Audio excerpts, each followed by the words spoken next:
Roger Stone here for Colonial Metals Group. Colonial Metals Group helps Americans protect their future with the most trusted store of wealth in human history. That's actual physical gold and silver. If you're retiring or you're retired, go to colonialmetalsgroup.com/stone right now for your free Roger Stone Colonial Metals Group Retirement Protection Kit. Or call 800-747-6589. That's 800-747-6589. Call now to receive your free home safe and up to $7,500 in free silver.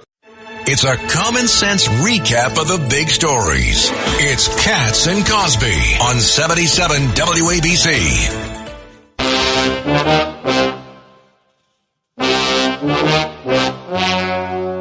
Well, after last night, what the heck is going on? And don't forget, the stock market went down 700 points today, panicking that Kamala Harris could become president. Oh, my God, what a fate worse than heck. Governor Pataki, 9/11 today. Where are we? Can there be another 9/11? And Rudy Washington, you were there too. Governor? Yeah, John, I have to tell you that I have never been as concerned as I am now about another possibility of a terrorist attack. You know, we were all down there this morning. President Trump was there, President Biden, Kamala Harris, the whole J.D. Vance, everyone was there, and trying to remember that the horror of that day and the almost 3,000 people we lost and the courage we came together with. But what has been forgotten is that these were people who were committed to simply attacking us because of our love of freedom. And today we have millions who have crossed the border illegally. We know hundreds of them are terrorists. And I fear that we are more vulnerable today than we've ever been since September 11th of another attack. I think we are facing a grave danger of that happening. Why are the Democrats, and I have to say it that way. Yeah, you're right. And I used to be a Democrat one day. But why the Democrats letting these terrorists in? It makes no sense to me. It makes no sense. It just doesn't make sense. And President Trump had a policy that was working. In the first day in office, the Biden-Harris administration reversed almost everything he did. And that's one of the sad things about the debate is that we never got to that serious a discussion about issues like that. But because of that open border, we're at greater risk today than we've been at any time since September 11th. And, Governor, wow. I don't want to attack Democrats. But the only reason I'm saying it, yesterday we had a big discussion that there was a bill before the Congress about only American citizens voting, and 198 Democrats voted against it. Identity checks. The identity check. Yeah, no, I know. I mean, only American citizens voted. That's right. Yeah, it's not a trick question. In New York State, you don't have to show anything to register. You don't have to show anything to vote. You can just, I remember I worked very hard registering people when I was running for office, and you just have the forms and anybody can fill it out, sign it. You file it with the Board of Elections and then they can go vote without any ID. Nope. There's no question that there is voter fraud. There's no question that having IDs would limit that. And Governor, yesterday we had a guy who was running for Congress in California in Orange County, and one of the comments he made that 40,700 new voters were registered in Orange County. 40,000 Democrats, 700 Republicans. How can that be? It just doesn't make sense. It's basically a 50-50 county, a 50-50 district, and yet you have that overwhelming thing. So I think having faith in the integrity of our voting system is critical for a democracy, and making sure that those who vote are the right person who says they are and that they're citizens matters a great deal. And unfortunately, we don't have that. Governor's worse than that. Rudy Washington, first deputy mayor under Rudy Giuliani, and maybe related to George Washington. How do you feel about this? Remember that. How do you feel about this? I wanted to say to the governor, it's even worse. Because when these migrants go into the hotel, they get voter registration forms. Now, how do you explain that? We know they're illegal. Exactly. I mean, that's why they're in the hotels in the first place. Exactly. And you explain it by saying the Democrats who control the cities and who control right now the White House want their votes.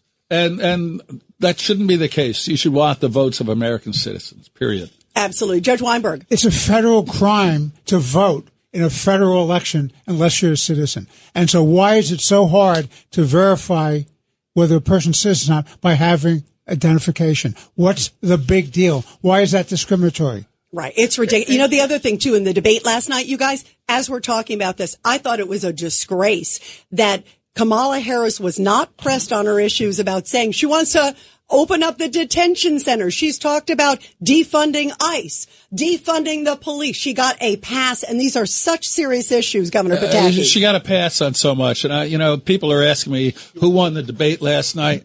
My view on the debate is the American people were the losers. First of all, Donald Trump made terrible mistakes in responding to all her personal attacks and getting sidetracked from the issues and exactly what you're talking about, her position defunding the police and not working with ICE. And she actually helped raise funds for people who were rioters, violent rioters, because they were part of the BLM movement. So that never came up. So the American people were losers because President Trump never articulated his vision for the future. And we were losers because Kamala Harris, the only thing I remember her saying is that I'm still true to my principles. Well, those principles are to the left of Bernie Sanders, but she fudged it all by just pretending that she's a centrist. And, there's one thing that struck me, and that is that Bernie Sanders said that, yes, she's pretending to be something she isn't to get elected, but she is still true to her leftist principles. And we never heard that last night. Yeah, and Rudy. Don't forget the ACLU the day before.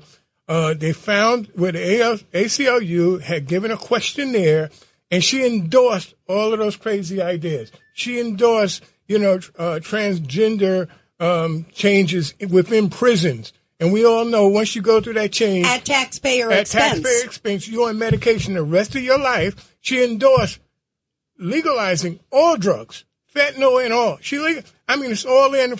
And defunding ICE. And defunding ICE. And the sad thing for the American. And equating it as KKK. Let's not forget about that. She equated the ICE to the KKK. And that never came out last night. And that's what's disappointing today. The defining principle she has above everything else is opportunism. We'll say or do whatever's necessary to get herself elected to move up the food chain. That's Kamala Harris. You know what was disgraceful? You brought up a great point, both of you guys, when you talked about the defund the police and the Minnesota Freedom Fund, which bailed out the rioters, right? Bailed out rioters. I was watching that moment. It was in a split screen, and you saw Kamala Harris. She said, not true.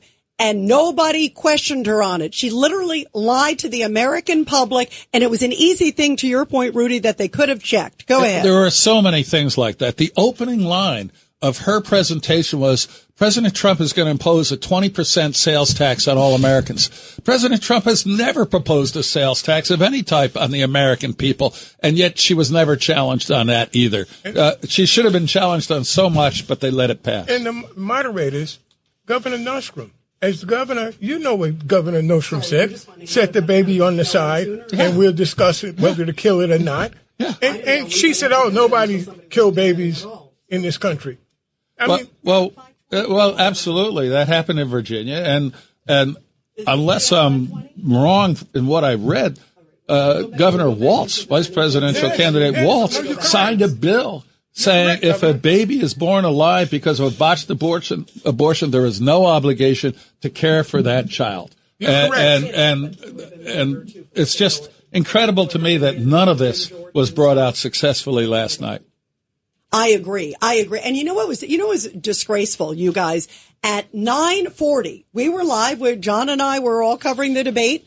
And suddenly, all right, 9:40, it's 40 minutes into the debate. They finally asked her about the flip-flops. And I hear what you're saying, that Trump, he should have had other responses. It was 3 against 1, and she couldn't have handled that for 1 minute. Think about it, if the odds were the other way around, Governor Pataki, can you imagine? She would have lasted 5 seconds if suddenly all the moderators were turning on her. Right, and turning on her. How do you think she would have done? Yeah, and if they had at all fact-checked her, she would have been completely thrown off, because the vast majority of what she was saying was just untrue and inaccurate. And we have another guest in the studio. We have Richard Schwartz. Richard used to be with the Daily News. Or is it? Yes. And I would say that when you look at this as a citizen, why is it that corporate media gets to be the gatekeeper on how the American public views these candidates? They can put their finger on the scales in ways that you can see overtly or not so overtly. And notwithstanding WABC Radio, that has done some brilliant down-the-middle debate moderation over the years, there are very few outlets that can do it right. And this is one of those situations where there ought to be a law. There ought to be a law that forces these candidates to do the debates with real people. Like, remember the old days, Jim Lehrer at PBS. PBS now could never do it. But back then, everybody could accept PBS, or God willing, we could have the reincarnation of Walter Cronkite. We don't have anybody like that now. And so we're stuck with this, and the American people get a bad deal on all of it.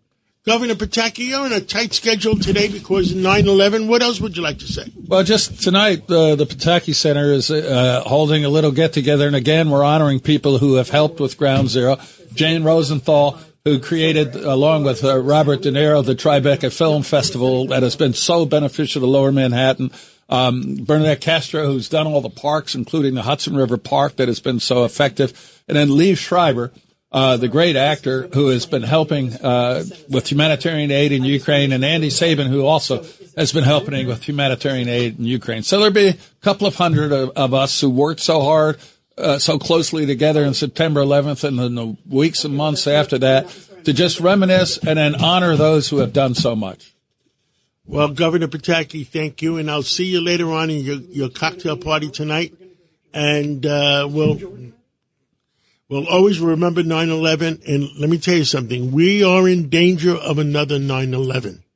Thank you. Absolutely. And Rita, do you have a special message for 9/11?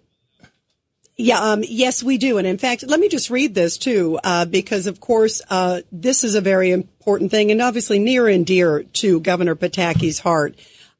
This is the Tunnel to Towers Foundation and WABC. We always remember 9/11 here.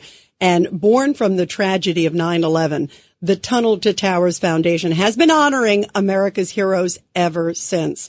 So everybody, just make sure you know how much we all love Tunnel to Towers. They do such amazing work. Donate, everybody, $11 a month at T2T.org. That's T, the number 2, T.org. And now we have Congressman Jim Jordan joining us right here on Katz and Cosby. Governor Pataki, so great to have you here. We love you. Great to be here, Rita. And the chairman, Jordan, is having a tough race because the entire Democratic left is trying to defeat him, and we need him to continue his investigation. We're going to fight for Congressman Jordan. Absolutely. He's the best. He's the best.